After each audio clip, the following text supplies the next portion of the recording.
I'm Theo. And I'm Juliet. And this is Apologies Accepted. We offer an entertaining look at some of the big issues in history by examining public apologies of the famous and infamous. We're looking at politicians, serial killers, actors, and you. Send us a public apology you would like to make, and we'll read it on the air and give you a chance to redeem yourself, or just get some guilt off your shoulders. We're here for you. Once a week, maybe more if you're really, really sorry.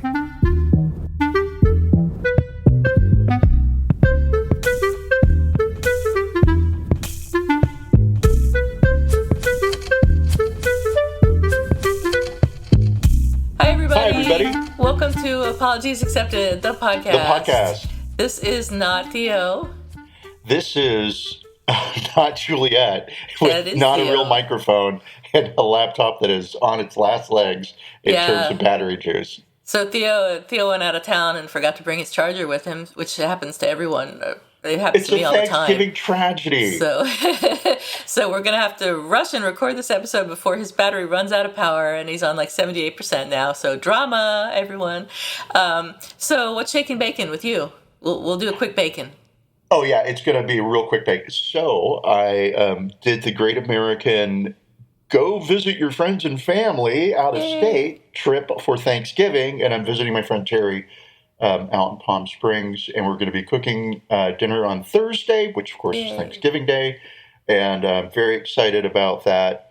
And favorite holiday, ready to go. And I know a lot of our listeners and a lot of people spend some time in the car driving to their families, gearing up, emotionally preparing for the dinner table conversations that will be had. It can be stressful, but But you don't have to worry about that this year, because you're with your friends and you're going to have a great time. I always have a great Thanksgiving. There are never stress. The one time I had a stressful Thanksgiving dinner conversation was when my sister came to Thanksgiving at my house a couple of years ago and discussed some family laundry at the dinner table. And it was wildly uncomfortable for me because I was the dirty shirt that was being aired out. Oh, my goodness. Yeah. It was real fun. So that's the last time I'll be having Thanksgiving with... No, totally kidding. That's not the last time. But anyway, what about you? You're doing your Thanksgiving today. I am doing my Thanksgiving today because we're going to Death Valley next week. So we're going to be hanging out at a hotel and not doing Thanksgiving on Thanksgiving Day. I made a pie yesterday, which was a huge flop. I made a shoofly pie, which is based on molasses, and the molasses sort of boiled over and spilled onto the floor of my... I have to say, I thought it was a lie. When you said you were making a shoofly pie, totally a shoofly pie. Fuck you. What kind of pie are you making? It's an Amish treat. And it's very good, actually, if you make it properly. But the one I made burnt and tastes terrible, and my oven is a mess, and my entire house smells like burnt molasses. So terrible. And that's really all the bacon we need to get into today, I think. Okay, well, our famous segue, speaking of terrible, let's talk about... So KFC has apologized for sending a mobile app alert telling German customers to, quote, treat yourself on Kristallnacht. So if you remember or don't remember, the term Kristallnacht, or the Night of Broken Glass, refers to the pogroms against Jewish people in Germany and Austria carried out by Nazis on November 9th, 1938. Some consider that to be the beginning of the Holocaust.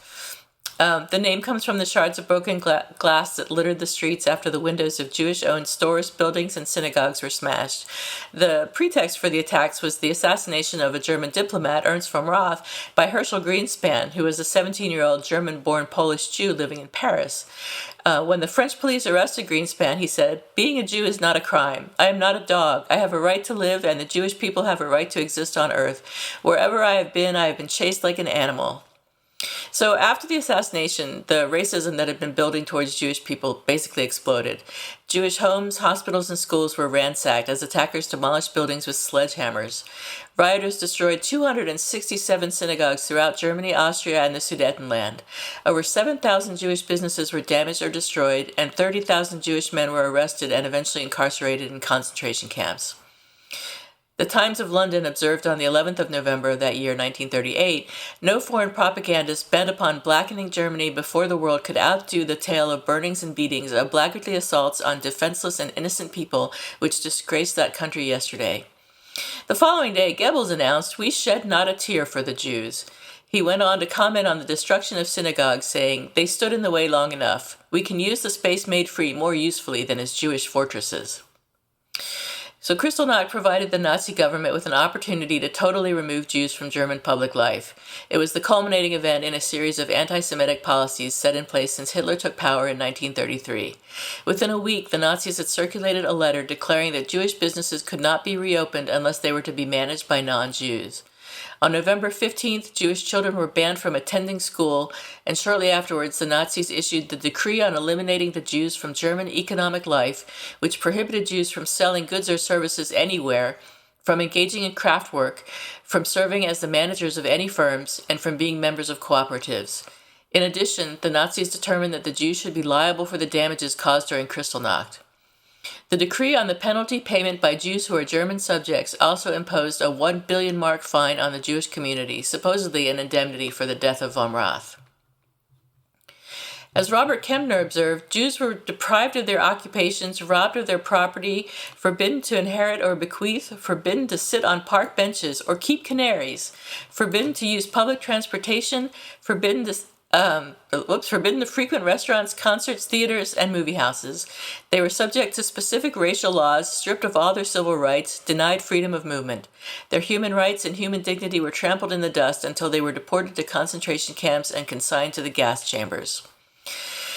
So, with all that as context, on the anniversary of Kristallnacht on November 9th this year, the Yum Brands chain, which owns KFC, sent out a notification to users of its mobile app with the title, "Anniversary of the Reich's Pogrom Night," saying, "It's Memorial Day for Kristallnacht.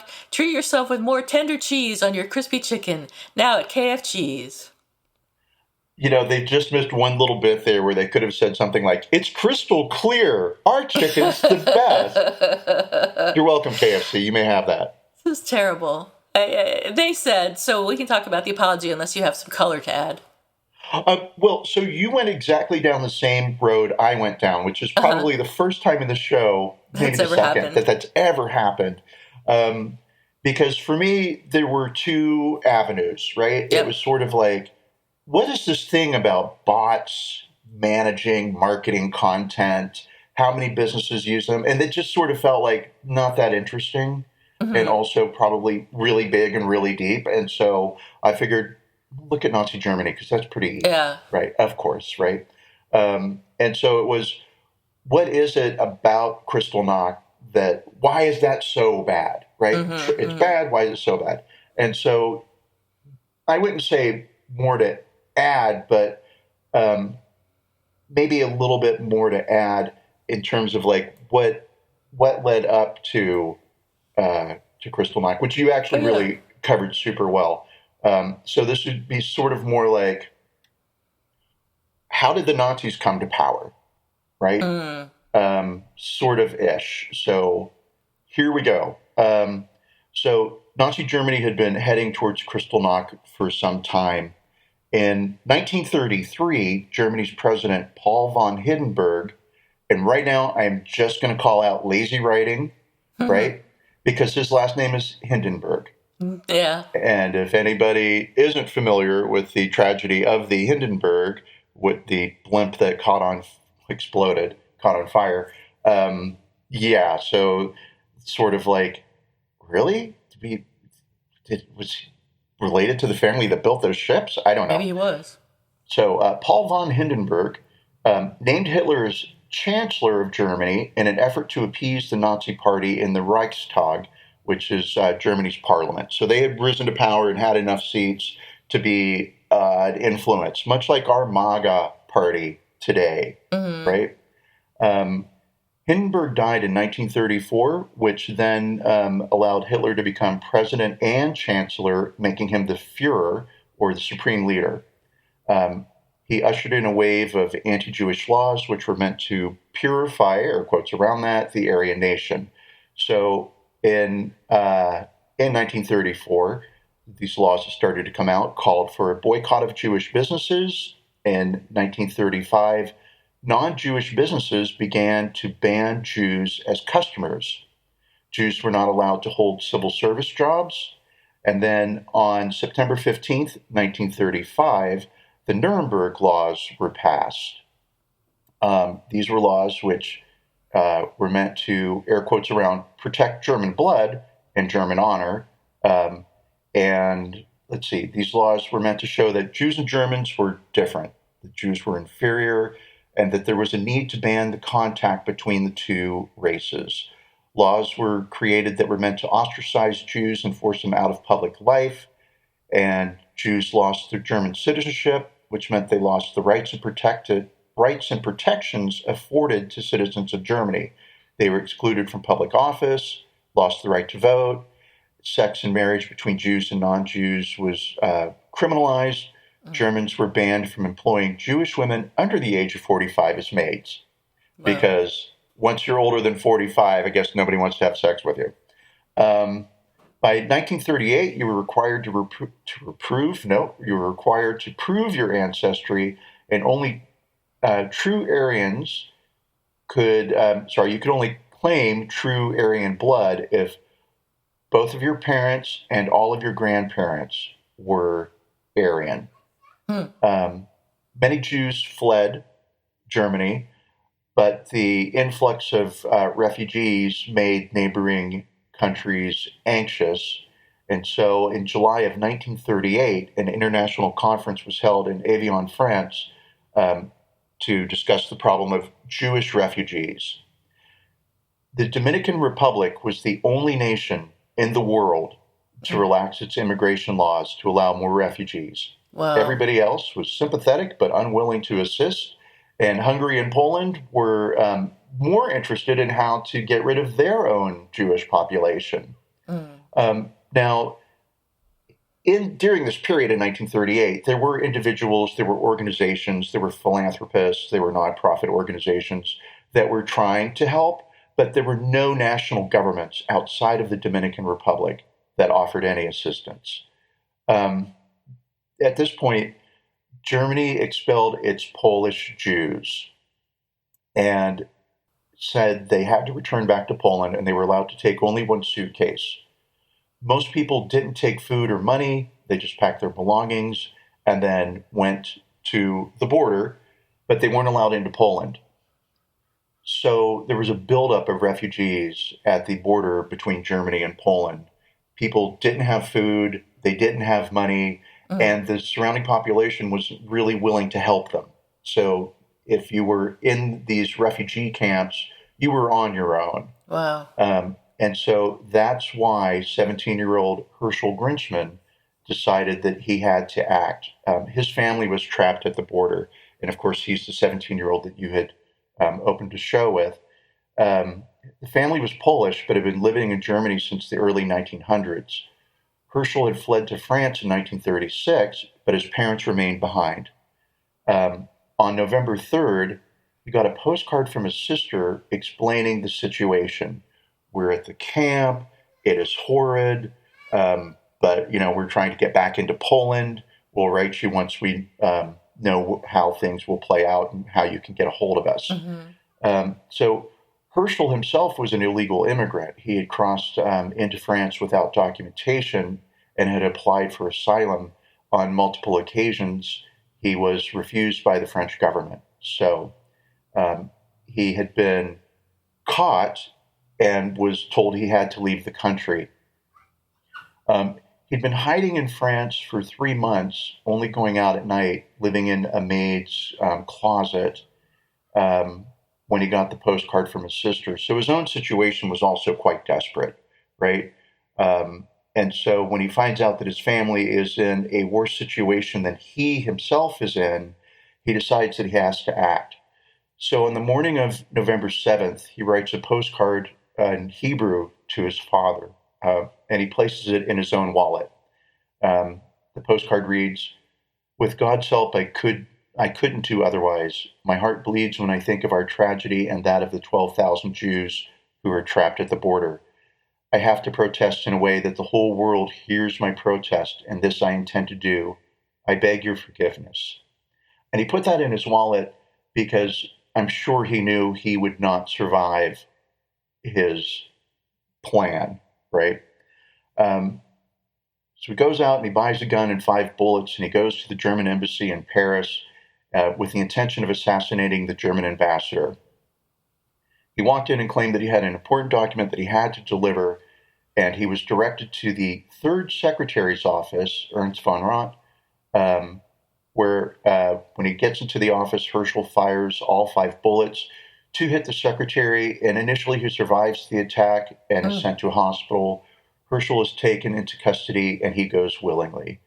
And then at that point, of course, the German government uses this shooting to justify its plan to attack, to turn the public against the Jewish population. And so Kristallnacht was meant to look like an uprising, right? Yeah, A popular natural uprising, so to grassroots. speak. Yeah. Exactly, right? But we know that it wasn't. And we know that it wasn't because there were photographs taken during the night. And for anybody who knows what a camera looked like in the 1930s, they didn't have Instamatics. You didn't have a snap camera. It was a thing on a tripod. It was an involved process to take a photograph, and some of the photographs looked staged.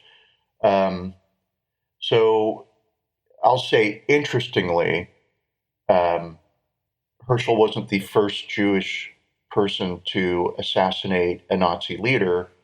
In 1936, a Jewish student named David Frankfurter assassinated the leader of the Nazi Party in Switzerland. However, Hitler forbade any retaliation because the Olympics were coming to Germany, and there had been a lot of talk about boycotting the German Olympics, and he didn't want to add any fuel to that fire. By 1939, things had changed significantly, and this was exactly the opportunity that the Nazis needed to rile up the public and turn them against their Jewish neighbors. And so I would say that Kristallnacht could definitely mark the beginning of the Holocaust. There were a series of events that led up to it. Nothing is ever just like a switch gets flipped and it's turned on. But that is what led up to Kristallnacht. And then, of course, we can all imagine the horrors of that night. There's no real reason to get into them since this is a Thanksgiving show. Right. So when the KFC sent out that notification to the users of the mobile app to celebrate the anniversary of Kristallnacht, about an hour later, it took an hour for another message to be sent with an apology saying, "Sorry, we made an error. Due to an error in our system, we sent an incorrect and inappropriate message through our app. We are very sorry. We will check our internal processes immediately so that this does not happen again. Please excuse this error, Team KFC." So not much of an apology, and they actually came out with a later statement, I think a couple days later, which said, on November 9th, an automated push notification was accidentally issued to KFC app users in Germany that contained an obviously unplanned, insensitive, and unacceptable message, and for this we sincerely apologize. We use a semi-automated content creation process linked to calendars that include national observances.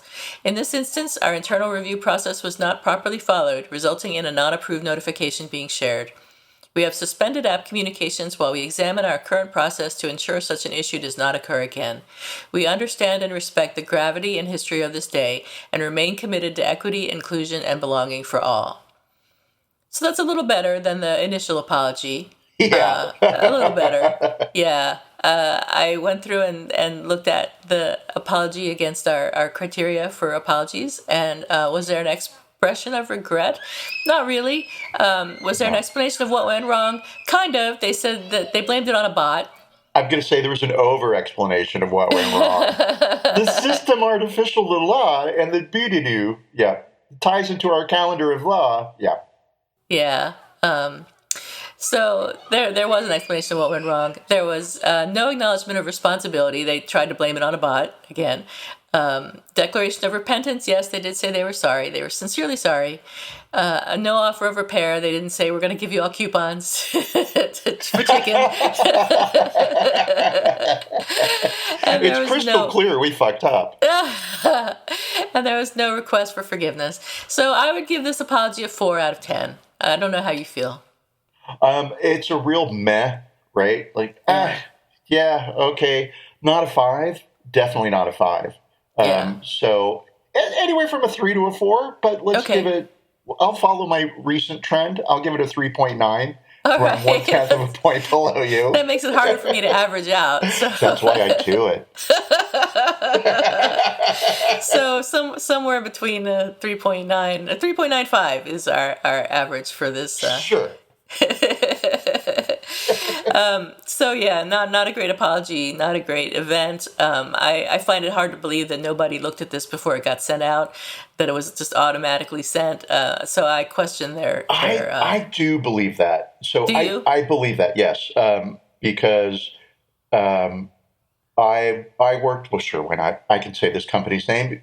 I worked at Travelocity for a long while, Mm-hmm. and you do build these automated systems that Mm-hmm. eventually you just sort of like you trust and you forget about, and also it's just marketing, and so what's the big deal, right? Could What I be don't accept is that nobody went through the list of holidays. observances, Yeah. right? Yeah. Because um, September 11th is observed, Right. right? Sort of. Think of Yeah. it sort of. I mean, it's got a name day, not September Yeah. 11th, but It's Patriots not a Day, right? holiday, but yeah. Not a holiday, but there's probably a calendar. No, maybe there's not I don't for know. September 11th. Okay, I guess there's no way to ever know. I couldn't look at a calendar and see if September 11th is flagged as Patriot Day. That was a pun. Um, but like, what's another inappropriate day of observance? Thanksgiving. Thanksgiving. Well, also inappropriate day of. That's not what I mean to say, but like, what's another holiday or day of observance that it would be like stupid to do something like this on? September 11th is sort of the only one I can think of. Yeah, I don't know. I can't think of anything off the top of my head. Um, I mean, there's all kinds of like Veterans Day, Memorial Day, which are supposed to be somber, are all barbecues and sales. So, Yeah.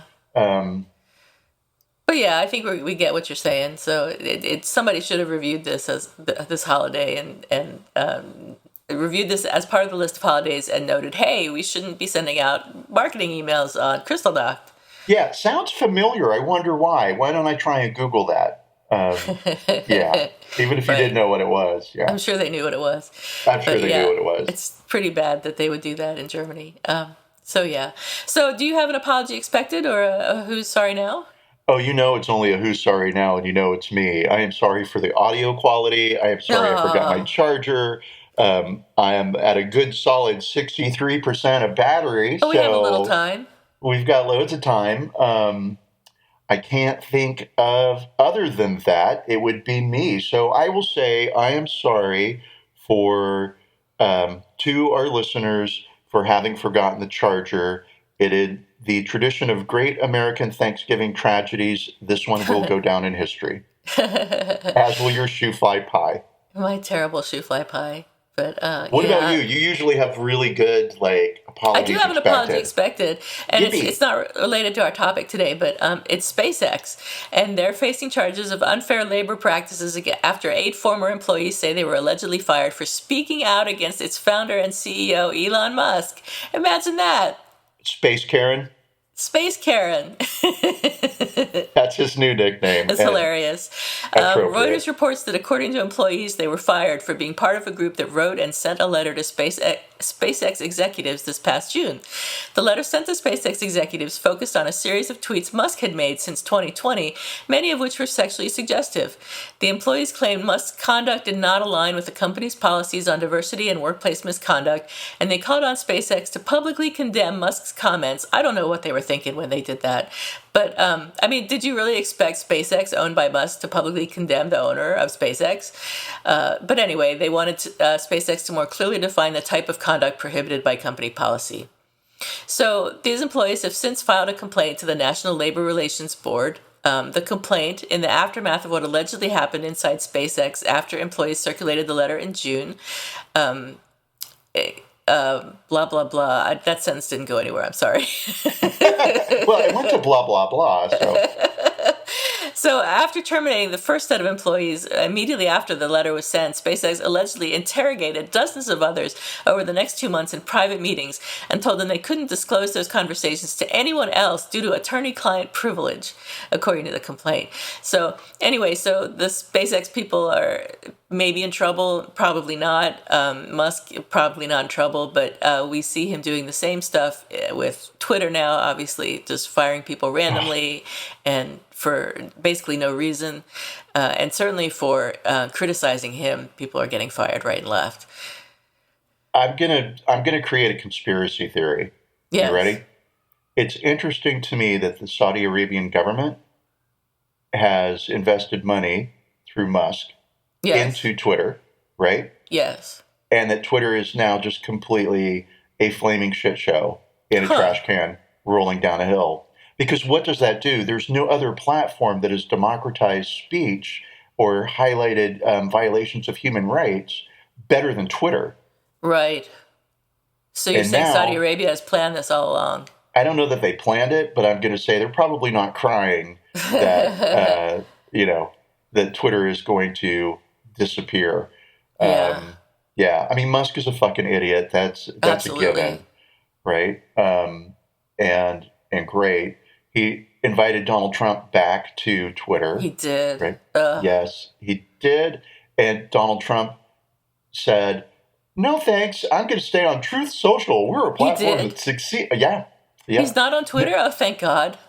Well, he's not on Twitter yet. Oh. But I am an attention whore, so I recognize another attention whore. Yes. And you can't stay away from attention. You can't say no to the millions of followers that you would get on Twitter. Right. I believe you. I agree. I think he'll be back. I think he'll be back. He'll see it at whatever. He'll justify it as like a marketing opportunity to promote his own stupid presidential chamber run? Of horrors. Well, that too, right? But yeah, gross. I can't go back to fucking the Trump years. Nope. No, there's no way. Not doing it. No way. Nope. Hopefully we won't have to. So if we do, it's gonna suck. It sure is. For real this time. This time. Not this like last time. time. It's gonna suck. Yeah. Right, because we want Twitter to make fun of Trump. In the interest of saving your power, I think maybe we should have this barely half an hour episode this time. And because it's Halloween, because it's Thanksgiving next week, we're going to have a classic episode replayed. Yes, instead we're going to do an encore performance.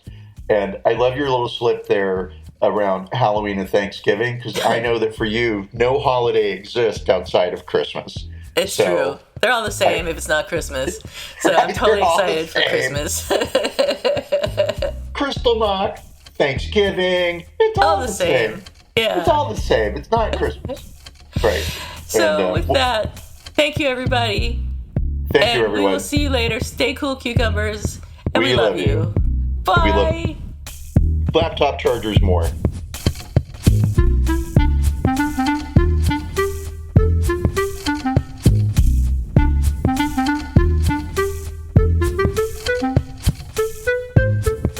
Thank you for listening to Apologies Accepted, the podcast. You can find links to the articles and the sources in the show notes. To submit an apology or find out more, visit us at apologiesaccepted.net, where you can also find our merchandise. We're on Twitter at Apologies Accepted. And on Instagram at apologies.accepted. You can support our important work at Patreon.com/Apologies Accepted. And fuck Facebook. Bye. Bye.